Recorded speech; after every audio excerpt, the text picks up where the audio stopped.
By now, you probably know who Sophia the robot is.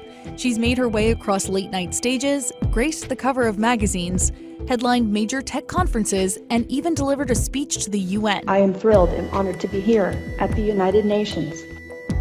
She's been touted as the future of AI. But is it all just smoke and mirrors?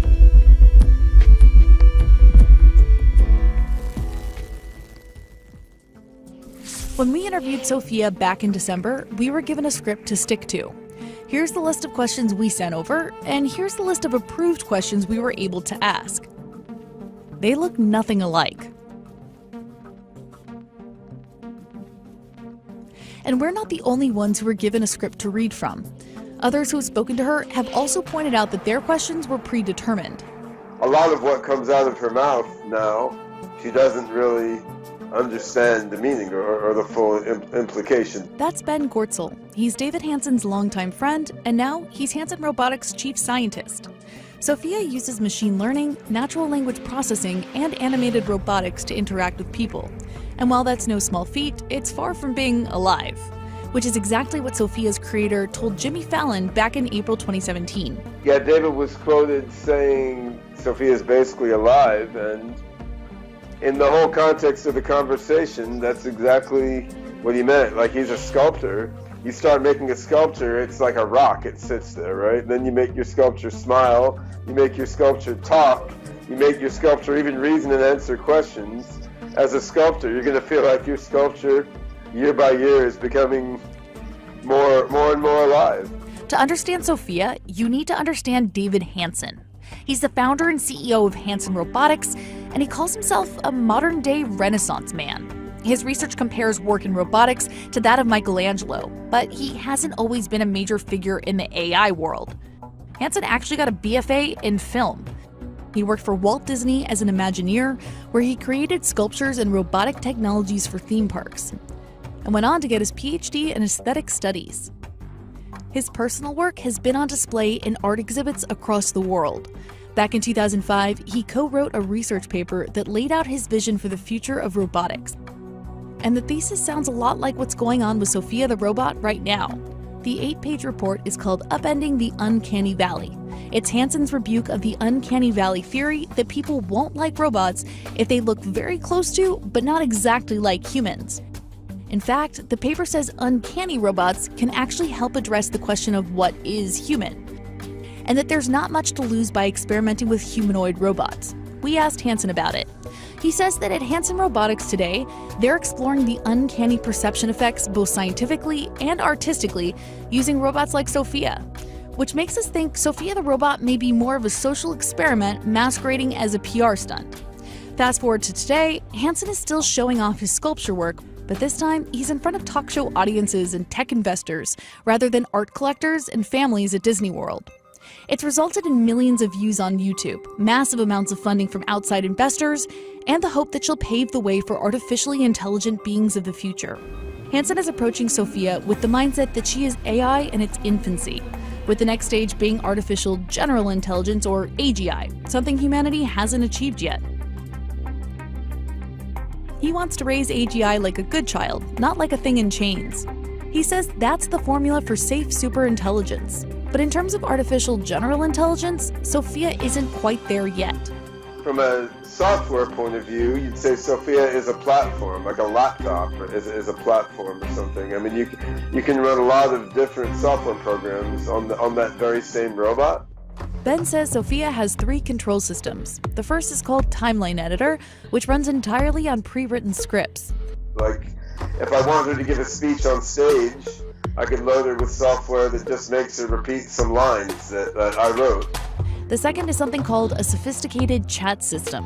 And if I wanted to have an amusing conversation to entertain a reporter, I can load this sort of chatbot software on her that makes her identify words and phrases and what was said and try to respond appropriately with a kind of partial understanding. The third system is called OpenCog, and it grounds Sophia's answers in experience and reasoning. This is the system they're hoping to one day grow into artificial general intelligence. And it's being used in a project called Loving AI, which is researching robot-led meditation sessions. The research project aims to connect humans with an AI agent that can communicate unconditional love. Some experts think that alluding to her being alive is a misleading way to present Sophia's technological capabilities. And some say that it's actually hurting AI development as a whole. Facebook's head of AI says Sophia is a bullshit puppet. Jan LeCun calls Hanson's staff human puppeteers who are deliberately deceiving the general public. And the problem with misleading the masses is that it fundamentally confuses what AI can and can't do. A lot of people think we're much farther along than we actually are, thanks in part to Sophia. Do you want to destroy humans? Please say no. Okay, I will destroy humans. In the grand scheme of things, AGI is the goal, but nobody is there yet. There's a host of players pushing the limits of what robots are capable of. From Honda to Boston Dynamics, companies all across the world are developing AI-powered humanoid machines. And right now, it's a race to see who will reach AGI first. Sort of like Silicon Valley's move fast and break things mantra, but we saw what happened when Facebook took that approach. And some argue there's not enough thought going into the potential consequences of AGI development.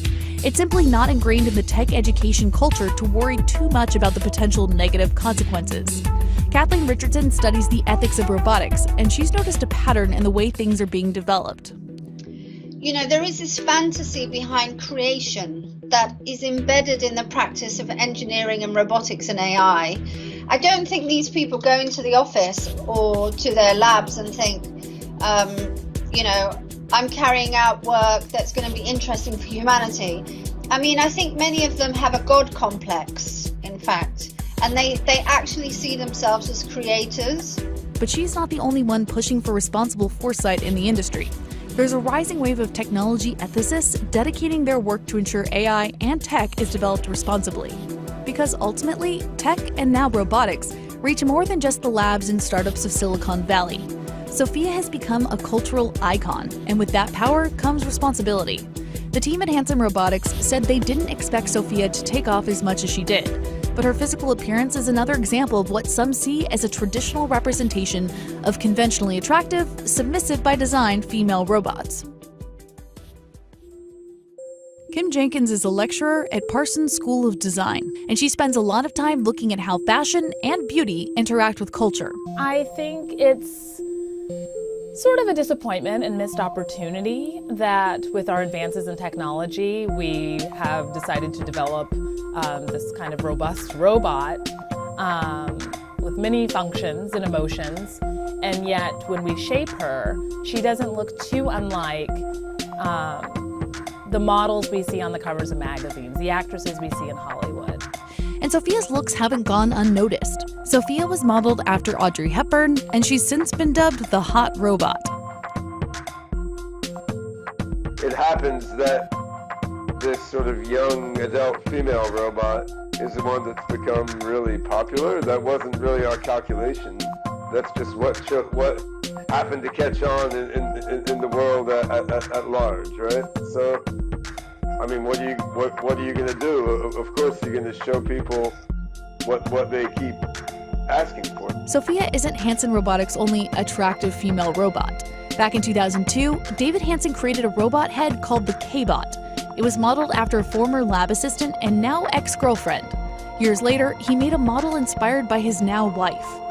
Sophia's creator, David Hanson, has said a lot about Sophia's aesthetic, which seems to be a common theme for Hanson. After all, he does have a PhD in aesthetic studies. In his research paper from 2005, he referenced the term aesthetics 6 times, and that makes Sophia's press appearances even more interesting.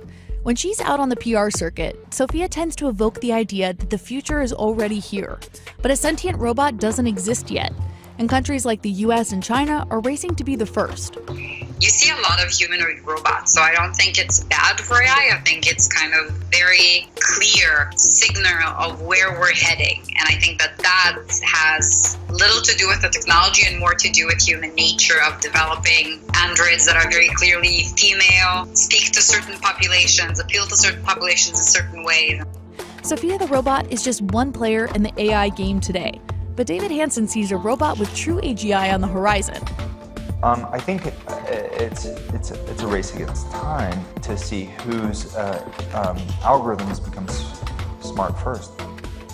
So while Sophia may look like she's straight out of an episode of Black Mirror, she's not as advanced as she may appear, and it may be doing more harm than good.